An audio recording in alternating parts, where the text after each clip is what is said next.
for the latest from Melbourne and Sydney, we're joined by reporters Elias Cluer and Antoinette Collins. Good morning to both of you. Elias, starting with you.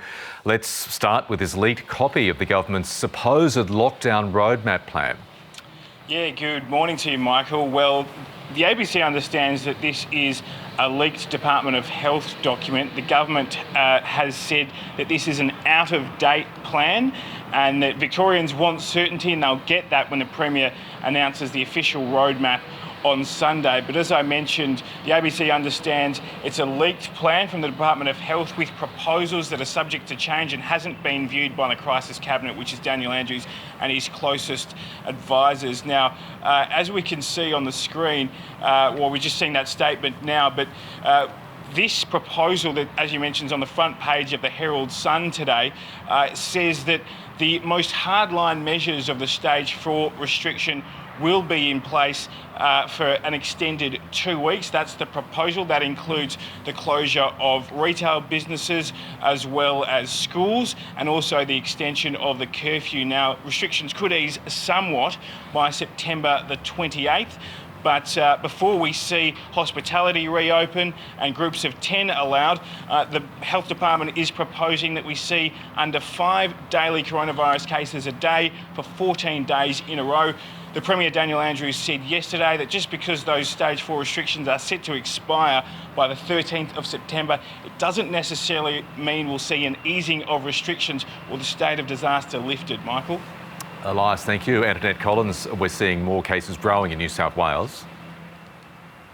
Yes, Michael, there are 17 new cases in New South Wales, but the overwhelming majority of them belong to 2 major clusters. The first at St Paul's Catholic College in Sydney's west.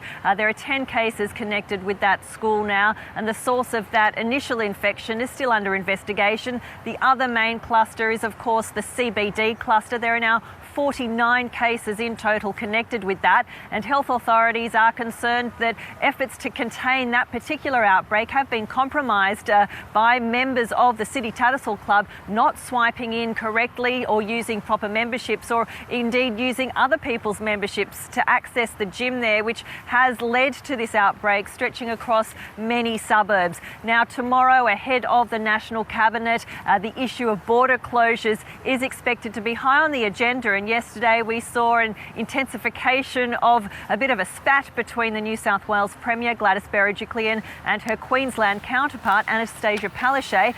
Ms Berejiklian saying that she'd been unable to have a conversation with Ms Palaszczuk about the border issue, saying that basically she's tried to establish a positive relationship, but it's quite difficult when decisions are being made without any conversations around that. She says there's been very few infections north of Newcastle even in the recent months, and that there's no reason that the pair can't have a conversation about it. We understand that there was some discussions between the pair yesterday afternoon, but of course that issue is one causing great frustration to the Premier here in New South Wales, and is likely to be a topic of conversation tomorrow. Indeed, Antoinette and Elias, thank you both. Let's head to Queensland, which is now the AFL state. I think we can call it that after it was announced this year's Grand Final will be played under lights at the Gabba on October the 24th. For more, our Queensland reporter Michael Rennie joins us now. So, Michael, we've heard from the boss and we've heard from some of the young players, but just how excited are Queenslanders in general to be hosting the AFL Grand Final? Lisa, I think Queenslanders are very excited about hosting this event. Queenslanders are like Victorians in many ways, where they love a big sporting event, and we see that every year with the State of Origin at Lang Park. It's always a sellout, and as you can see where I am right now at the Jimboomba Redbacks, AFL has been here for a very, very long time. This would have been Rugby League Heartland in Logan once upon a time, and now you've got an AFL field here. So the game has been growing in Queensland for a very, very long time. There's a lot of ex-Victorians who live in Queensland as well, and just to put some figures on that, 54% over the last 5 years. That's the growth of AFL in Queensland over that time. 42% of those new players are female participants. So the game is growing in Queensland, and the festival of football that the AFL is also planning, I think Queenslanders will get behind that. They'll enjoy the build-up to the grand final, And you just look at the membership as well with both the AFL clubs in Queensland, almost 30,000 with the Lions, and the Suns had record numbers this year as well. So the game is popular here, and I don't think it'll ever replace rugby league, but a big event like the AFL Grand Final will always be welcome. Yeah, for sure. But how's it all sitting, given that it comes with this tension brewing over state borders? Yeah, and that's a very good point. When you think about that the AFL had that exemption to fly so many people across the border over the last few days, and going to a hub on the Gold Coast and not going to quarantine like everyone else, it's a lot of people would be upset about that. I think people who live on the border particularly, who are really affected by these border closures, and they are quite upset about this. But look, when you look at the vast majority of people, I think they would like to see the border remain shut at this time, and that's the position of the Premier, Anastasia Palaszczuk. But look, definitely some people would be shaking their heads when they see lots of AFL stars jumping off planes to watch a grand final here or to participate in the competition here leading up to the grand final. So yeah, a lot of people wouldn't be happy about it, that's for sure. Yeah, okay. Well, no doubt we're going to be talking to you a lot more over the next month and a half before that October 24th date. Thank you, Michael. Thank you. Okay, let's go straight to finance news. Over to you, Madeline. Thank you very much, Michael. Now, tourism was one of the first sectors to be hit as coronavirus took hold, and that devastation looks set to continue, according to modelling released by the Tourism Minister overnight. The figures from Tourism Research Australia show that even if internal borders had been open from July, spending on domestic travel was forecast to fall by $23 billion compared with 2019. And of course, the hit will now be much larger as borders continue to stay closed. Tourism Minister Simon Birmingham is using the modelling to again push states to open borders ahead of a meeting of National Cabinet tomorrow. Now, we're joined by CEO of the First Nations Foundation, Phil Usher. Phil, great to speak to you again. I know that you will have been following, of course, all of that news about the recession. We've been talking about it so much this morning, heard from the Treasurer, Jim Chalmers, a little bit earlier. I just want to strip it back a little bit right now and talk about what some of the practical implications of that recession are going to be for people watching at home. Yeah, so one of the things that we know about recessions is they tend to last for between 6 to 18 months. So, as humans, what we do really well is we tend to build things up in our mind to be much bigger than what they kind of are.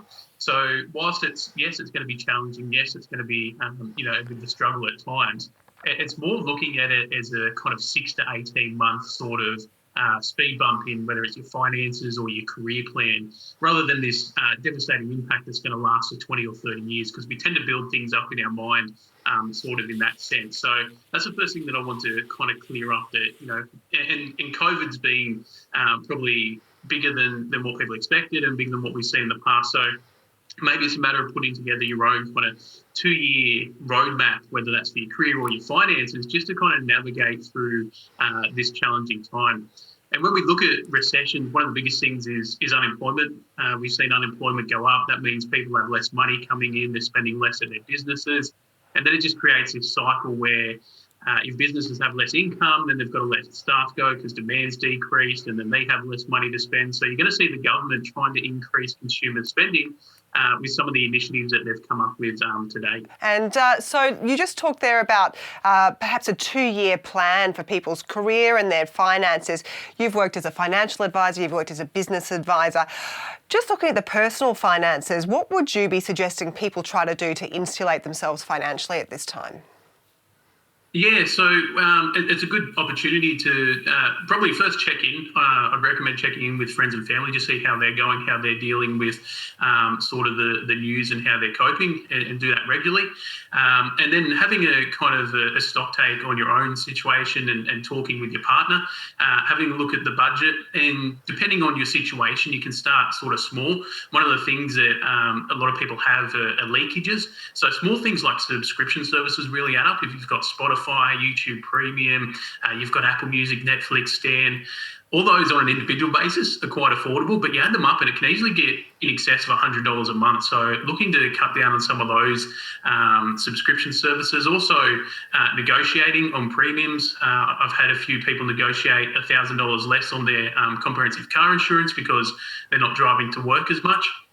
So having a look at all these different opportunities within your budget, and then depending on where you sort of go from there in your own situation.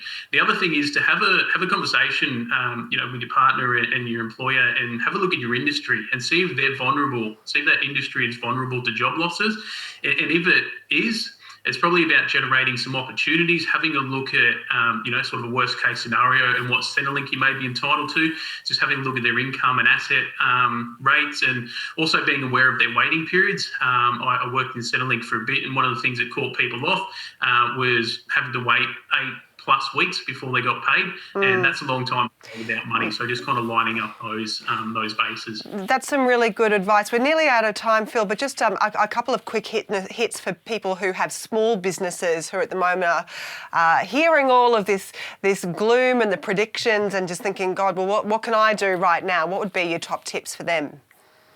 Yeah, so recession doesn't mean the end of your business. It's not just an automatic finish of your business. Again, yes, it's going to be tough. Yes, it's going to challenge you as a business owner, but it doesn't automatically mean that it's over. Coming up with, again, a 2-year plan. And there's going to be customers out there that still want your products and services. It's just a matter of finding the way that they want to receive those and the way that they want to receive those messages. So if you're traditionally being retail face-to-face, maybe it's about building an online component, building some tech infrastructure around that, and just keeping in mind that there will be still people in the economy that want to consume your products and services. It's just maybe changing your mindset of how you've done things in a growing economy to how that might be able to be done in a contracting economy. All right, Phil, some really good tips there. Thank you very much for giving us a bit of forward movement this morning. We appreciate that. No problem. Thank you.